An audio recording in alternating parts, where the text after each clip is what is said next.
Come on and fight back. No starting over again. We'll take it right back from the ones where again it's time to rise up, even though they left us for dead. This is our last stand. What's going on, guys? Welcome back to another episode of KozMatt's Wrestling Recap. Let's get right into a pretty jam-packed episode of Friday Night SmackDown. How are you doing, sir? As promised, a SmackDown recap and a recap regarding Vince McMahon's status in WWE. Crazy stuff. Is stepping down as CEO. He still has creative decisions in the company, but he is taking leave with a few other of those higher end things. So that's Stephanie's position now. But he kicks off SmackDown. No Chance in Hell plays, and the crowd, they're going bonkers. They're not really saying much. I feel Vince kept it very short, very sweet, and I think we got the punchline. He just comes in the ring. He says, because it was the entrance and the intro that played before his entrance to kick off SmackDown, obviously. It's the then, now, forever, or then, now, together, forever. Vince replayed those words and reminded everybody kind of what those meant. And I think it was kind of, don't give up on me, don't leave my business, because I'm going on a little bit of a hiatus because I kind of effed up. But he was confident, and I think it was just perfect, short and sweet. Some people thought it was stupid, but you know what? It is what it is. You're not going to keep the crowd kind of on their feet. You're not going to keep them happy all the time. I mean, if he was talking more and more, if it was a longer promo, I feel people would have kind of said stupid shit because, you know, that's how the universe is. But it was short and sweet. But Riddle enters the arena for a promo on Roman Reigns. It was a good promo talking about Randy Orton, also how he's going to be undergoing surgery. But a video package kind of puts the main event over because Riddle, just him talking too long will kind of go. I feel he'll just start repeating things. But it was good. I didn't mind it, but it is what it is. And he is doing the match for Randy Orton tonight. So if he takes a win, it's for Randy Orton, baby. So, yeah, man, this was awesome, man. This match, we'll get into it later, but it definitely stole the show, man. Riddle definitely proved himself as a main event superstar, but we'll get into that later. All right, so what I want to get into now, oh man, so Madcap Moss versus Happy Corbin. I call this the last laugh. So it didn't end at Hell in a Cell, supposedly it was supposed to, and supposedly supposed to end tonight, but I don't know if we're going to see that again next week. God only knows.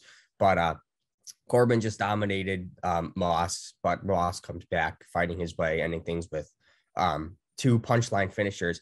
But what actually happened is a post-match confrontation between Corbin and Pat McAfee, who is the ring announcer. Dude, I love to see this. This would be pretty cool. So we're kind of leaving Moss in the dust a little bit, but now we kind of have something going on with McAfee and Corbin. So at least McAfee and Corbin will be kind of creative gold from a promo standpoint, but wrestling, I don't think much. But you know what? I'm here to see it, to be honest with you. Oh, absolutely. I think Pat McAfee's pretty good in the ring. I actually wouldn't mind seeing a match between these two at Money in the Bank, maybe SummerSlam. I see Team McAfee up with Shinsuke Nakamura. Oh, that would be cool. You know, it makes sense. But let's move forward next. New Day versus Jinder Mahal and Shanky. So this was so shit, dude. This was so bad. A nice Trouble in Paradise for the pinfall victory. That's all I need to say. Kofi Kingston and Xavier Woods taking the win. I don't really care about that much. Let's move forward. Let's move on quickly. Drew McIntyre and Sheamus cut a little promo to reveal Adam Pearce also joins to reveal which of those two will join Seth Rollins in the Money in the Bank ladder match on July 2nd. Brief back and forth, Pearce named Sheamus to the match, also all breaking out. And McIntyre was also named to the match, So McIntyre and Sheamus also great additions to the match. I'll take it. Kevin Owens, Rollins, maybe Sami Zayn. I hope they add Sami Zayn to it. I don't think they did. The conspiracy theories, man, they'll be going wild if they don't add him to it. Yep. So next, Raquel Gonzalez starting to cash her ticket to Money in the Bank in a qualifying match, taking on Shayna Baszler while Lacey Evans watched from commentary. So the winner of the match would join Evans, Alexa Bliss, and Liv Morgan. Was it horrible? Rodriguez appearing to be kind of on WWE's creative key projects, and you know, a win here, and her addition to the Money in the Bank, as she did take a win with a Tajana bomb or whatever they call it. Yeah, it was a pretty good match, man. Both these Money in the Bank matches are really stacking up to be good ones. I'm very excited for it. I got to ask you, who do you think your winners are going to be for Money in the Bank this year?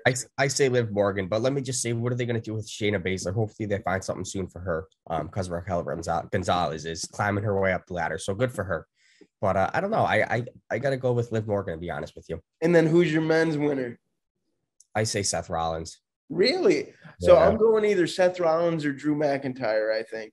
Yeah, I really want Drew, but I don't know, dude. I don't know what WWE's gonna do. I don't know. But let's move forward to the craziest We main could be event. talking about this forever. Yeah, let's move forward. Oh man. All right. So Roman Reigns versus Riddle. Crazy match. Stole the show. Superman punch countering a spear into an RKO, then by Riddle. Didn't put Roman Reigns away. Reigns caught him in mid-flight with a spear to secure a win and successfully defend the 2 championships in a great match. Then all of a sudden, Brock Lesnar returns, crushing Roman Reigns, the bloodline, with an F5, clearing house. So it looks like we're going to be having Roman Reigns versus Brock Lesnar at SummerSlam, and it actually was just made official after the show. Yeah, dude, the Beast is back, man. I was certainly hyped for this. I don't mind seeing Roman versus Brock over and over again. You know what? I think Brock is going to put in one hell of a performance. I'm glad that they're keeping him in this like a face kind of angle and not turning him heel again. So it's always good to see the Beast back on SmackDown. But that was a pretty good show, man. What did you think? It was a good show. I'm excited to see what they have going on in the future. I think Stephanie's going to do a great job. I have no worries. While my hair is crazy, I have no worries for what's going to go on in the company. I think they have great people running it. I mean, you know, the cons or whatever. If you go down more into business, maybe I may not agree with a few of their things, but I think it's going to just keep building, and I hope they make the right decisions with callings and bookings and whatnot. But now we're going to be advertising for SummerSlam. So main event, Roman Reigns versus Brock Lesnar. So that's going to be a Yeah, KozMatt will have you covered throughout the whole thing with WWE news, rumors, and Friday Night SmackDown, Monday Night Raw. We'll have you covered throughout this whole debacle. So always like, comment, subscribe, and Matthew and I will see you Monday.